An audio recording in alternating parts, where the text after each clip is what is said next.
Economics Hindi medium. तो देखो बहुत ही बढ़िया चैप्टर चल रहा था, अल्पकालीन संतुलन। कौन सा संतुलन है भाई? अल्पकालीन संतुलन उत्पादन। ठीक है, तो मैंने तुम्हें बता दिया था कि एक व्यक्ति के लिए अल्पकाल का क्या मतलब होता है। एक व्यक्ति के लिए अल्पकाल का क्या मतलब होता है। तो अब तुम समझ गए होंगे कि इस चैप्टर का हेडिंग डालने की जरूरत है, और इस चैप्टर के अंदर हम पढ़ने वाले हैं संतुलन उत्पादन। तो तुम आज के लिए हेडिंग डाल सकते हो, संतुलन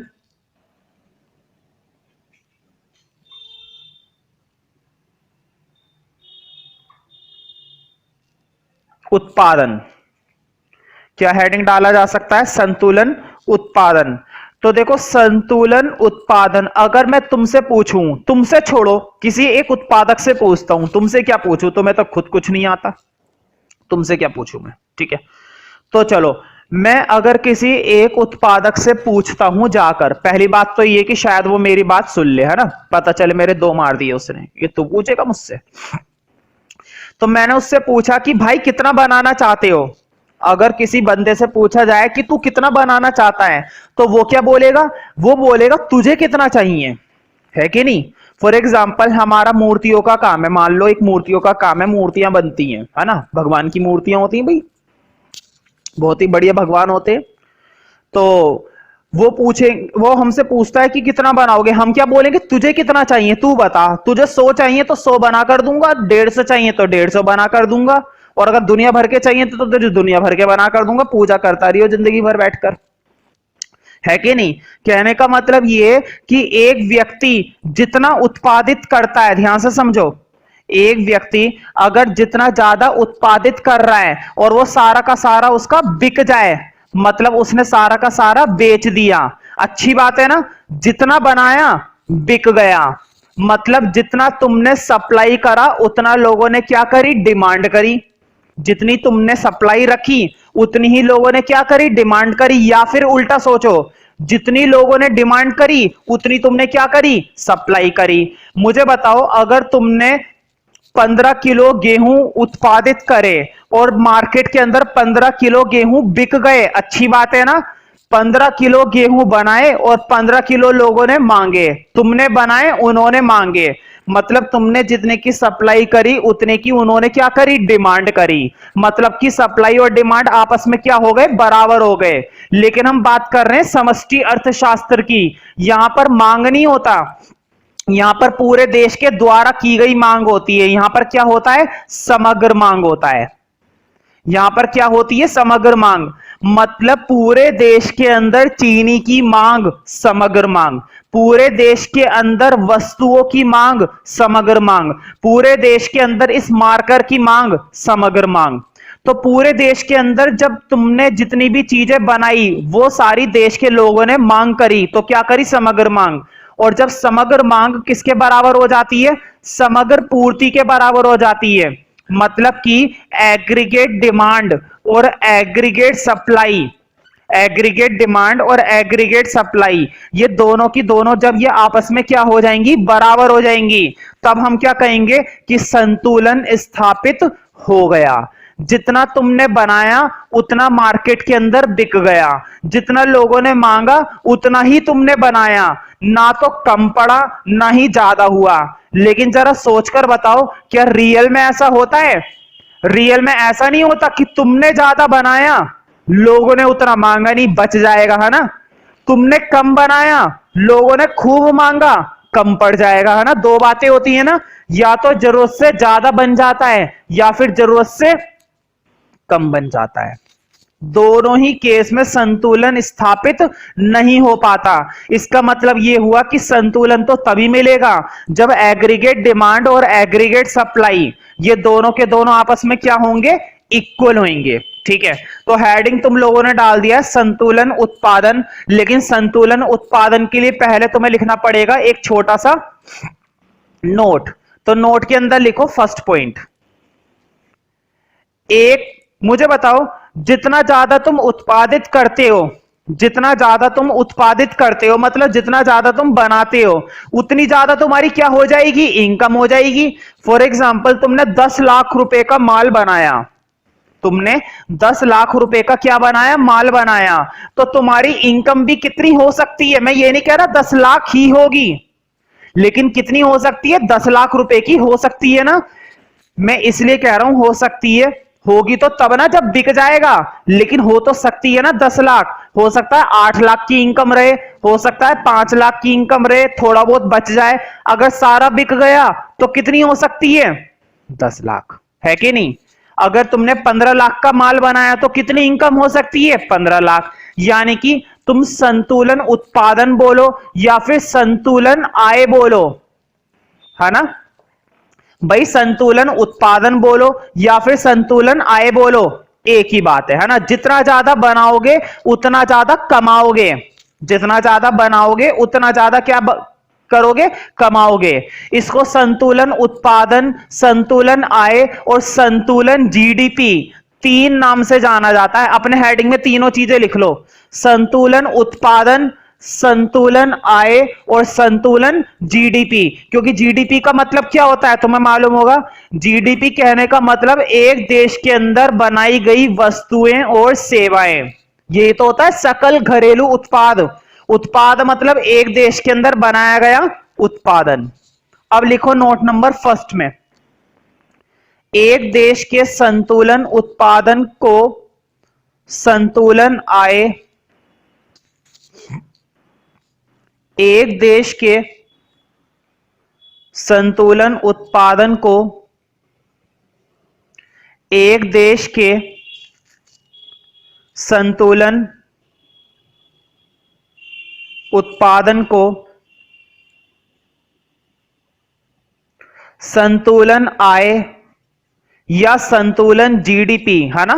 देखो संतुलन आय, संतुलन जीडीपी, एक देश के संतुलन उत्पादन को संतुलन आय या संतुलन जीडीपी भी कहा जाता है, संतुलन जीडीपी भी कहा जाता है। क्या कहा जाता है भाई, संतुलन आय या संतुलन जीडीपी भी कहा जाता है, ठीक है। और बताओ, ये वही उत्पादन होता है ना, जितना तुमने बनाया उतना ही बिक गया, जितना तुमने बनाया उतना ही बिक गया। मतलब एग्रीगेट डिमांड और एग्रीगेट सप्लाई, समग्र मांग और समग्र पूर्ति आपस में क्या हो जाती है, बराबर। तो लिखो इसी के अंदर फुल स्टॉप, क्या लिखो, संतुलन उत्पादन का स्तर वह स्तर है, संतुलन उत्पादन का स्तर वह स्तर है, संतुलन उत्पादन का स्तर वह स्तर है, वह स्तर है जब एक उत्पादक द्वारा बनाया गया उत्पादन, जब एक उत्पादक द्वारा बनाया गया उत्पादन, संतुलन उत्पादन का स्तर वह स्तर है जब एक उत्पादक द्वारा बनाया गया उत्पादन, जब एक उत्पादक द्वारा बनाया गया उत्पादन, मतलब जितना मैंने बनाया उतना तुमने खरीदा, मेरे द्वारा बनाया गया और क्रेता द्वारा खरीदा गया क्या होना चाहिए, बराबर। ध्यान से सुनो, मेरे द्वारा बनाया गया पूर्ति और तुम्हारे द्वारा खरीदा गया मांग, ये आपस में क्या होने चाहिए, बराबर। जब एक उत्पादक द्वारा बनाया गया उत्पादन उस उत्पादन के बराबर हो जाता है, मेरे द्वारा, जब एक उत्पादक द्वारा बनाया गया उत्पादन उस उत्पादन के बराबर हो जाता है जो क्रेता द्वारा खरीदा गया है, जो क्रेता द्वारा क्रेता मतलब खरीदने वाला, उत्पादक मतलब बनाने वाला। ठीक है, जो क्रेता द्वारा खरीदा गया है, जो क्रेता द्वारा खरीदा गया है, इसका मतलब यह हुआ कि जितना मैं बनाकर बैठा था उतना तुमने खरीद लिया, ना तो मेरा कुछ बचा ना ही तुम्हें कुछ कम पड़ा, जितना मेरे पास था उतना तुम्हें चाहिए था। अब लिखो नंबर 2, नोट के अंदर ही चल रहा है, लिखो नोट के अंदर नंबर 2 पॉइंट लिखो, अर्थात समग्र मांग समग्र पूर्ति के बराबर होनी चाहिए, अर्थात समग्र मांग समग्र पूर्ति के बराबर होनी चाहिए, समग्र मांग समग्र पूर्ति के बराबर होनी चाहिए। ठीक है, एक लाइन छोड़कर ये लिखो, समग्र मांग इक्वल टू समग्र पूर्ति, हिंदी में लिखना है, एक लाइन छोड़कर समग्र मांग इक्वल टू समग्र पूर्ति, फिर इंग्लिश में लिखना है AD equal to AS, AD equal to AS. ठीक है, मतलब कि समग्र मांग और समग्र पूर्ति आपस में क्या हो जानी चाहिए, बराबर हो जानी चाहिए, अर्थात समग्र मांग समग्र पूर्ति के बराबर होनी चाहिए, एडी इक्वल टू एएस। ठीक है, अब लिखो नंबर 3, थर्ड पॉइंट, लेकिन मुझे बताओ क्या वाक्य में यही स्थिति होगी? चलो ठीक है, संतुलन होना अच्छी बात है, और देश के अंदर अगर संतुलन होगा तो अच्छा ही होगा। संतुलन होने का मतलब यह हुआ कि जितना देश के अंदर बन रहा है उतना ही देश के अंदर बिक रहा है, ना तो देश के अंदर कम पड़ा और ना ही देश के अंदर ज्यादा बना, जितना बना सब बिक गया। अच्छी बात है ना, देश के अंदर संतुलन स्थापित होना अच्छी बात है, लेकिन क्या रियल में यही सिचुएशन हमेशा रहती है? नहीं, सिचुएशन होती है संतुलन की, लेकिन हमेशा नहीं होती। तो ये संतुलन की स्थिति अगर ना हो तो क्या हो? तो देखो क्या हो सकता है, हो सकता है लोगों ने ज्यादा मांगा लेकिन तुम्हारे पास कम था। उल्टा भी हो सकता है, तुमने ज्यादा रखा लेकिन लोगों ने कम मांगा। मुझे बताओ, देखो चलो मैं एग्जांपल देता हूं, अगर हमने 10 लाख रुपए का माल बनाया, ध्यान से सुनना मेरा एग्जांपल, हमने कितने रुपए का माल बनाया? 10 लाख रुपए का, लेकिन लोगों ने सिर्फ कितना मांगा? 8 लाख रुपए का माल। मतलब मेरा माल कितने का बिका? 8 लाख का बिका। बताओ 2 लाख का माल एक्स्ट्रा बच गया ना, 2 लाख रुपए का माल मेरे पास बच गया और वो भी एक्स्ट्रा बच गया।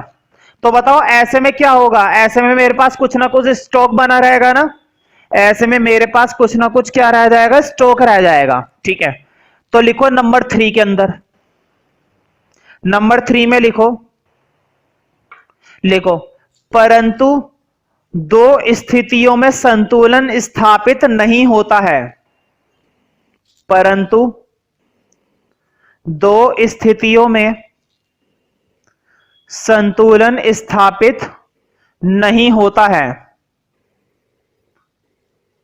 2 स्थितियों में संतुलन स्थापित नहीं होता है।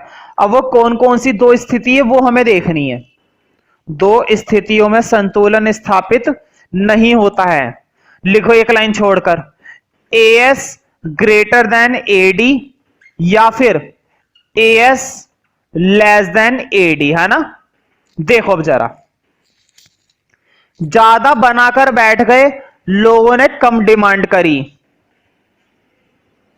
कम बनाकर बैठ गए, लोगों ने ज्यादा डिमांड करी। ठीक है, यहां पर कम पड़ जाएगा तुम्हारे पास, यहां पर ज्यादा हो गया, यहां पर जरूरत से ज्यादा बना लिया, यहां पर जरूरत से कम बनाया, दोनों में ही संतुलन नहीं है। ठीक है, संतुलन कब है? संतुलन तब है जब एएस और एडी बराबर होते हैं। ठीक है, तो लिखो स्मॉल ए, बताओ स्मॉल ए में कौन सी सिचुएशन पढ़ोगे? ग्रेटर वाली ना। लिखो स्मॉल ए के अंदर एएस ग्रेटर देन एडी, इसको एक्सप्लेन करेंगे। बताओ क्या ये स्थिति संतुलन की स्थिति है? एग्रीगेट सप्लाई ज्यादा है और एग्रीगेट डिमांड कम है, एग्रीगेट सप्लाई तुम्हारे पास ज्यादा है, मतलब तुम पागलों की तरह बनाए चले जा रहे हो, बनाए चले जा रहे हो, बनाए चले जा रहे हो, और बिक रहा तुम्हारा है नहीं।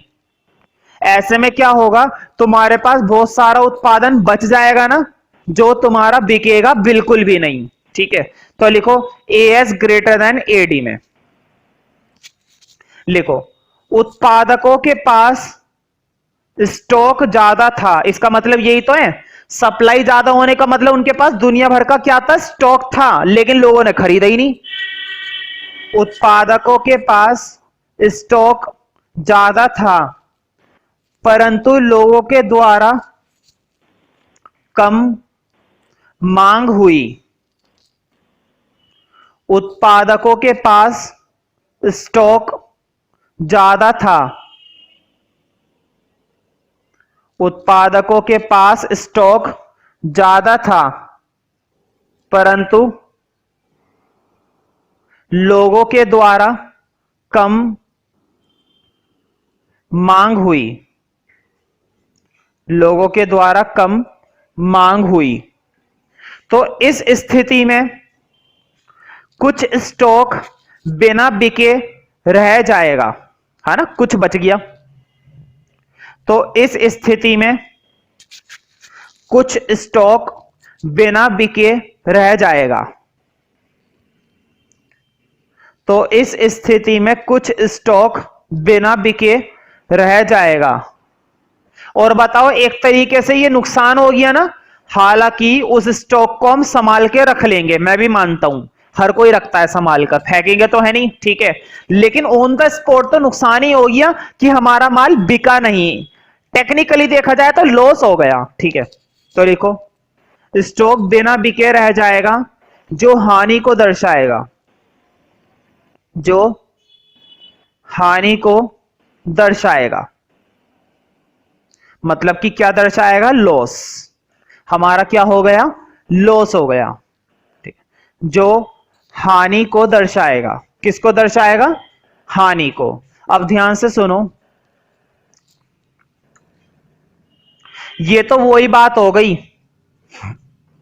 जरूरत थी कम बनाया ज्यादा, जरूरत थी कम बनाया ज्यादा। देखो आवश्यक से ज्यादा बना लिया, है कि नहीं, वास्तविक, हाँ वास्तविक, जितना लोगों की जरूरत थी ना उससे जरूरत से ज्यादा तुम बनाकर बैठ गए, जो तुम बनाकर बैठे हुए हो वो कहलाता है वास्तविक, और जो लोगों की जरूरत होती है वो कहलाता है आवश्यक। इसका मतलब ये हुआ कि हमारा वास्तविक स्टॉक आवश्यक स्टॉक से ज्यादा होता है। ध्यान से देखो, जब एग्रीगेट सप्लाई एग्रीगेट डिमांड से ज्यादा होती है तो वास्तविक स्टॉक आवश्यक स्टॉक से ज्यादा होता है। जरूरत है कम, बनाया ज्यादा, बनाया मतलब वास्तविक और जरूरत मतलब आवश्यक। तो लिखो इसी के अंदर जो हानि को दर्शाएगा, इसके बाद लिखो इसका अर्थ है वास्तविक स्टॉक आवश्यक स्टॉक से ज्यादा था, इसका अर्थ है वास्तविक स्टॉक आवश्यक स्टॉक से, वास्तविक स्टॉक आवश्यक स्टॉक से ज्यादा था, है ना, वास्तविक ज्यादा और आवश्यक कम, वास्तविक स्टॉक आवश्यक स्टॉक से ज्यादा था। ठीक है, एक लाइन छोड़कर ये ड्रॉ कर लेना जैसे मैंने बना रखा है, वास्तविक ग्रेटर देन आवश्यक, वास्तविक ग्रेटर देन आवश्यक। अब लिखो बी पॉइंट, अब इसकी उल्टी सिचुएशन, अब एग्रीगेट सप्लाई कम है और एग्रीगेट डिमांड ज्यादा है, तो मुझे बताओ लोगों ने ज्यादा मांगा लेकिन तुम्हारे पास है नहीं, मतलब आवश्यकता है ज्यादा की लेकिन तुमने बनाकर क्या रखा, कम बनाया, तुमने सोचा कि पता नहीं बिकेगा या नहीं बिकेगा, कंजूस तो तुम लोग हो ही, तो तुमने कम बनाया। देखो अब जरा, आवश्यकता है ज्यादा की लेकिन वास्तविक में तुमने बनाया क्या, कम बनाया। जरूरत थी 5 रुपए की और तुम्हारे पास थे 2 रुपए, तुम्हारे पास थे कितने रुपए, सिर्फ 2 रुपए, ठीक है, तो लिखो aggregate supply less than aggregate demand के आगे।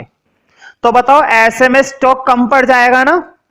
लिखो उत्पादकों के पास स्टॉक कम रह गया, उत्पादकों के पास स्टॉक कम रह गया, है ना, बेचारे क्या करें किस्मत के मारे। उत्पादकों के पास स्टॉक कम रह गया और लोगों ने नहीं, और लोगों के द्वारा मांग ज्यादा हुई, लोगों ने ज्यादा मांगा। उत्पादकों के पास स्टॉक कम रह गया और लोगों के द्वारा मांग ज्यादा हुई, लोगों के द्वारा मांग ज्यादा हुई। ऐसे में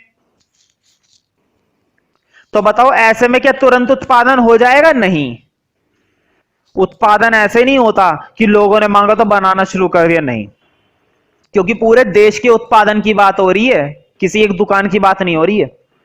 ऐसे में उत्पादक अधिक मांग को पूरा नहीं कर पाएंगे, ऐसे में उत्पादक अधिक मांग को पूरा नहीं कर पाएंगे, उत्पादक अधिक मांग को पूरा नहीं कर पाएंगे। तो बताओ एक तरीके से हानि है ना, ये भी तो लॉस है। कस्टमर आया मना कर दिया, नहीं है, खत्म हो गया, फिर कस्टमर आया फिर मना कर दिया, नहीं है, खत्म हो गया। एक तरीके से हानि है टेक्निकली, हालांकि लॉस नहीं है क्योंकि हमारा तो सारा माल बिक गया, लॉस किस बात का। लेकिन टेक्निकली देखो, आए हुए कस्टमर का वापस जाना लॉस है, क्योंकि अगर वो आ जाता तो फायदा हो जाता, लेकिन हमारे पास माल ही नहीं है। तो देखो चाहे ग्रेटर देन हो चाहे लेस देन हो, दोनों ही केस में हमें क्या होती है? हानि होती है। क्यों? क्योंकि ये भी असंतुलन होता है और ये भी असंतुलन होता है, ना तो ये संतुलन की स्थिति है और ना ही ये संतुलन की स्थिति है। इसमें भी हानि होगी और इसमें भी हानि होगी। तो लिखो अधिक मांग को पूरा नहीं कर पाएंगे और उन्हें हानि सहन करनी पड़ेगी, और उन्हें हानि सहन करनी पड़ेगी, उन्हें हानि सहन करनी पड़ेगी, है कि नहीं? उन्हें हानि होगी। तो मुझे बताओ ऐसे में क्या होगा? आवश्यकता थी ज्यादा की, लेकिन वास्तविकता में तुमने बनाया कम। वास्तविक मतलब रियल और आवश्यक मतलब नेसेसरी। नेसेसरी है ज्यादा लेकिन रियलिटी में है कम तुम्हारे पास। ठीक है, तो लिख लो इसी के अंदर। इसका अर्थ है वास्तविक स्टॉक आवश्यक स्टॉक से कम था।